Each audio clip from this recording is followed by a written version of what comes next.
ಈ ವಿಡಿಯೋದಲ್ಲಿ ನೋಡ್ಲಿಕ್ಕಿರೋದು ಲೇಯರ್ ಎಫೆಕ್ಟ್ಗಳ ಕುರಿತಾಗಿರುತ್ತೆ. ಅದಕ್ಕೋಸ್ಕರ ನನಗೆ ಮೊದಲಿಗೆ ಬೇಕಾದದೇನೆಂದ್ರೆ ಒಂದು ಸಾಲಿಡ್ ಲೇಯರ್. ನಾವು ಆಲ್ರೆಡಿ ಕಲಿತ ಒಂದು ವಿಷಯವಾಗಿದೆ ಸಾಲಿಡ್ ಲೇಯರ್. ನಮಗೆ ಅದರ ಶಾರ್ಟ್ ಕಟ್ಗಳಿವೆ, ಅಲ್ಲ ಅಂದ್ರೆ ನಮಗೆ ಬೇರೆ 2 ಮೆಥಡ್ಗಳು ಕೂಡ ಇವೆ. ಲೇಯರ್ಗೆ ಹೋಗಿ ನಮಗೆ ಏನು ಮಾಡ್ಬೋದು, ನ್ಯೂ ಸಾಲಿಡ್ ನಮಗೆ ಆ್ಯಡ್ ಮಾಡ್ಕೋಬಹುದು. ಅಲ್ಲಾಂದ್ರೆ ಈಸಿಯಾಗಿ ನಮಗೆ ಕಂಟ್ರೋಲ್ ವೈ ಪ್ರೆಸ್ ಮಾಡಿದ್ರೆ ನಮಗೆ ಈ ಒಂದು ಸಾಲಿಡ್ ಲೇಯರ್ ನಮಗೆ ಆ್ಯಡ್ ಆಗುತ್ತೆ. ಇಲ್ಲಿ ನೋಡಿದ್ರೆ ನಮಗೆ ಸಾಲಿಡ್ ಸೆಟ್ಟಿಂಗ್ ಎಂದು ಒಂದು ಪ್ಯಾನಲ್ ಕ್ರಿಯೇಟ್ ಆಗಿದೆ. ಇದರಲ್ಲಿ ನಿಮಗೆ ಬೇಕಾದ ನೇಮ್ ಎಲ್ಲ ಕೊಟ್ಟು ನಿಮಗೆ ಒಂದು ಸಾಲಿಡ್ ಲೇಯರ್ ಕ್ರಿಯೇಟ್ ಮಾಡ್ಕೋಬಹುದು. ಇಲ್ಲಿ ನಾನೇನು ಮಾಡ್ತೇನೆ ಅಂದರೆ ಇದರ ಕಲರ್ ಜಸ್ಟ್ ಚೇಂಜ್ ಮಾಡುತ್ತೇನೆ. ಲೈಕ್ ಈ ಒಂದು ಕಲರ್ ಮಾಡಿ ನಮಗೆ ಇಲ್ಲಿ ಓಕೆ. ಈಗ ನಾವು ನೋಡಿದ್ರೆ ಒಂದು ಸಾಲಿಡ್ ಲೇಯರ್ ಕ್ರಿಯೇಟ್ ಆಗಿದೆ. ಅದೇ ತರ ನಾವು ಈ ಸಾಲಿಡ್ ಲೇಯರ್ ಮತ್ತು ಶೇಪ್ ಲೇಯರ್ ನ ಡಿಫ್ರೆನ್ಸ್ ಗಳು ಏನು ಎಂದು ನಾವು ಆಲ್ರೆಡಿ ಕಲಿತ ಒಂದು ವಿಷಯವಾಗಿದೆ. ಈಗ ಏನಂದ್ರೆ ನನಗೆ ಒಂದು ಎಲಿಪ್ಸ್ ಕ್ರಿಯೇಟ್ ಮಾಡಬೇಕು. ಆ ಎಲಿಪ್ಸ್ ಕ್ರಿಯೇಟ್ ಮಾಡಬೇಕಂದ್ರೆ ನಾವು ಇಲ್ಲಿ ಒಂದು ಬ್ಲೂ ಸಾಲಿಡ್ ಎನ್ನುವ ಈ ಒಂದು ಲೇಯರ್ ನಾವು ಸೆಲೆಕ್ಟ್ ಮಾಡಿರಬಾರ್ದು. ಸೆಲೆಕ್ಟ್ ಮಾಡಿದ್ರೆ ಏನಾಗುತ್ತೆ ಅಂದ್ರೆ ಇದು ಮಾಸ್ಕ್ ಆಗುತ್ತೆ. ಅದಕ್ಕೋಸ್ಕರ ನಾನು ಇದು ಡಿಸೆಲೆಕ್ಟ್ ಮಾಡ್ತೇನೆ. ನಂತರ ಇಲ್ಲಿ ರೆಕ್ಟಾಂಗಲ್ ಟೂಲ್, ಇದರ ಒಳಗೆ ನಮಗೆ ಎಲಿಪ್ಸ್ ಟೂಲ್ ಎನ್ನುವ ಆಪ್ಷನ್ಗಳಿವೆ.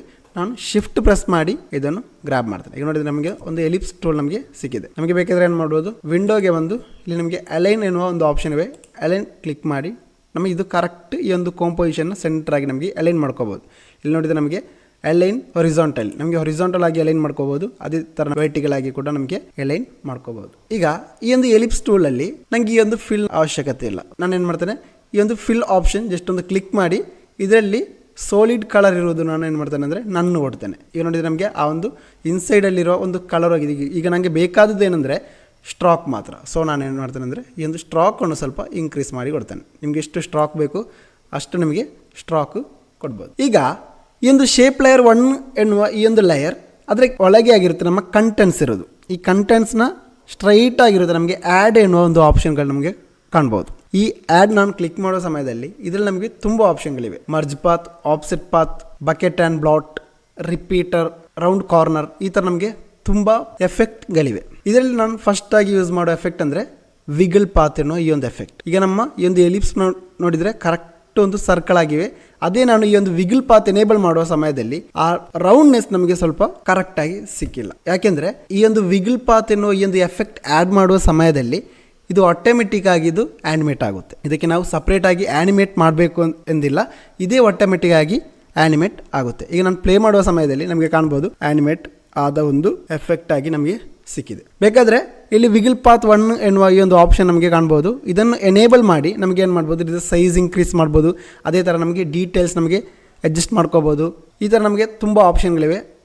ತುಂಬ ಪ್ರಾಪರ್ಟಿ ಇವೆ. ನಿಮಗೆ ಇದರಲ್ಲಿ ಬೇಕಾದ ನಿಮಗೆ ಅಡ್ಜಸ್ಟ್ ಕೂಡ ಮಾಡ್ಕೋಬೋದು. ಈಗ ನಾನೇನು ಮಾಡ್ತೇನೆ ಅಂದರೆ ಇದರ ಸೈಜ್ ಸ್ವಲ್ಪ ನಾನು ಇನ್ಕ್ರೀಸ್ ಮಾಡಿ ಕೊಡ್ತೇನೆ. ಈಗ ನೋಡಿದರೆ ನಮ್ಮ ಈ ಒಂದು ಶೇಪ್ ಎನ್ನೋದು ಈ ಥರ ನಮಗೆ ಕಾಣ್ಬೋದು. ಈಗ ನಾನು ಪ್ಲೇ ಮಾಡುವ ಸಮಯದಲ್ಲಿ ಈ ಥರ ಆಗಿರುತ್ತೆ ನಮಗೆ ಆನಿಮೇಟ್ ಆದದ್ದು. ಈಗ ನಂಗೆ ಏನಂದರೆ ಈ ಒಂದು ವಿಗಲ್ ಪಾತ್ ಎನ್ನೋದು ಇದು ಬೇಡ, ಸೊ ಡಿಲೀಟ್ ಮಾಡುವ. ಅದೇ ಥರ ನೆಕ್ಸ್ಟ್ ಇರೋ ಆಪ್ಷನ್ ಅಂದರೆ ಜಿಗ್ಜಾಗ್ ಎನ್ನೋ ಈ ಒಂದು ಆಪ್ಷನ್. ಈಗ ಜಿಗ್ಜಾಗ್ ಎನೇಬಲ್ ಮಾಡುವಾಗ ನಮಗೆ ಈ ಒಂದು ಎಲಿಪ್ಸ್ ಎನ್ನೋದು ಈ ಥರ ನಮಗೆ ಕಾಣ್ಬೋದು. ಬಟ್ ಇದೇನೆಂದರೆ ಆನಿಮೇಟೆಡ್ ಅಲ್ಲ. ಆನಿಮೇಟ್ ಆಗಬೇಕಂದ್ರೆ ನಾವು ಆನಿಮೇಟ್ ಮಾಡಬೇಕಾಗುತ್ತೆ. ಅದೇ ನಾವು ಇದಕ್ಕಿಂತ ಮುಂಚೆ ನೋಡಿದ ವಿಗಲ್ ಪಾತ್ ಎನ್ನೋ ಒಂದು ಆಪ್ಷನ್, ಅದು ಆಟೋಮೆಟಿಕ್ ಆಗಿ ಆನಿಮೇಟ್ ಆದ ಒಂದು ಎಫೆಕ್ಟ್ ಆಗಿರುತ್ತೆ.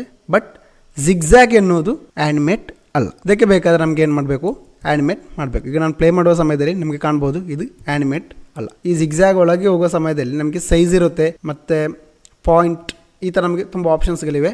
ಇದರಲ್ಲಿ ನಮಗೆ ಬೇಕಾದ ನಮಗೆ ಇಲ್ಲಿ ಅಡ್ಜಸ್ಟ್ ಮಾಡ್ಕೋಬೋದು. ನಾನು ಸೈಜ್ ಜಸ್ಟ್ ಇಲ್ಲೊಂದು ಕೀ ಫ್ರೇಮ್ ಆ್ಯಡ್ ಮಾಡ್ತೇನೆ. ಅದೇ ಥರ 3 ಸೆಕೆಂಡ್ಗೆ ಬಂದು ಇದರ ಸೈಜ್ ಅನ್ನೋದು ಸ್ವಲ್ಪ ನಾನು ಇನ್ಕ್ರೀಸ್ ಮಾಡಿ ಕೊಡ್ತೇನೆ. ಲೈಕ್ ಈ ಥರ. ಈಗ ನಾವು ಪ್ಲೇ ಮಾಡೋ ಸಮಯದಲ್ಲಿ ನಮಗೆ ಈ ಥರ ಒಂದು ಆ್ಯನಿಮೇಷನ್ ಸಿಗ್ಬೋದು. ಇದು ಕೂಡ ನನಗೀಗ ಬೇಡ, ಸೊ ಡಿಲೀಟ್. ನಂತರ ಇರೋ ಆಪ್ಷನ್ ಟ್ರಿಮ್ ಪಾತ್. ನಾನು ಟ್ರಿಮ್ ಪಾತ್ ಈಗ ಎನೇಬಲ್ ಮಾಡಿದೆ. ಟ್ರಿಮ್ ಪಾತ್ ನಾನು ಎನೇಬಲ್ ಮಾಡುವಾಗ ನಮಗೆ ಒಂದು ಡಿಫ್ರೆನ್ಸ್ ಕೂಡ ನಮಗೆ ಕಾಣಲಿಕ್ಕೆ ಸಾಧ್ಯ ಇಲ್ಲ. ಇದು ಏನಂದ್ರೆ ನಮ್ಮ ಈ ಒಂದು ಎಲಿಪ್ಸ್ ಅನ್ನು ಕಂಪ್ಲೀಟ್ ಆಗಿ ಟ್ರಿಮ್ ಮಾಡುವ ಒಂದು ಎಫೆಕ್ಟ್ ಆಗಿರುತ್ತೆ ಟ್ರಿಮ್ ಪಾತ್ ಎನ್ನುವುದು. ಟ್ರಿಮ್ ಪಾತ್ ಒಳಗೆ ಹೋಗುವ ಸಮಯದಲ್ಲಿ ನಮಗೆ ಸ್ಟಾರ್ಟ್ ಮತ್ತು ಎಂಡ್ ಕಾಣ್ಬೋದು. ನಾನು ಪ್ಲೇ ಮಾಡುವಾಗ ನಮಗೆ ಒಂದು ಡಿಫ್ರೆನ್ಸ್ ಕೂಡ ನಮಗೆ ಕಾಣಲಿಕ್ಕೆ ಸಾಧ್ಯ ಇಲ್ಲ.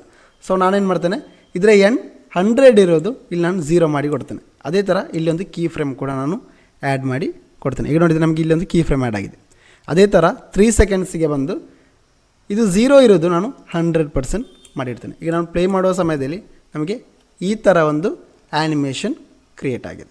ಅದೇ ನನಗೆ ಏನಾಗಬೇಕಂದ್ರೆ ಇದು ಸ್ವಲ್ಪ ಕೂಡಿ ಸ್ಮೂತ್ ಆಗಬೇಕು. ಅದಕ್ಕೋಸ್ಕರ ನಾನೇನು ಮಾಡ್ತೇನೆ ಅಂದರೆ ಈ 2 ಕೀ ಫ್ರೇಮ್ ಮೌಸಲ್ಲಿ ಲೆಫ್ಟ್ ಕ್ಲಿಕ್ ಮಾಡಿ ಗ್ರ್ಯಾಬ್ ಮಾಡಿ 2 ಕೀ ಫ್ರೇಮ್ ಕೂಡ ನಾನು ಸೆಲೆಕ್ಟ್ ಮಾಡ್ತೇನೆ. ನಂತರ ಈ ಒಂದು ಕೀ ಫ್ರೇಮ್ನ ಮೇಲೆ ಮೌಸ್ ಪಾಯಿಂಟ್ ಇಟ್ಟು ಇಲ್ಲಿ ರೈಟ್ ಕ್ಲಿಕ್ ಪ್ರೆಸ್ ಮಾಡಿದರೆ ನಮಗೆ ಕೀ ಫ್ರೇಮ್ ಅಸಿಸ್ಟೆಂಟ್ ಎಂದು ಒಂದು ಆಪ್ಷನ್ ಕಾಣ್ಬೋದು.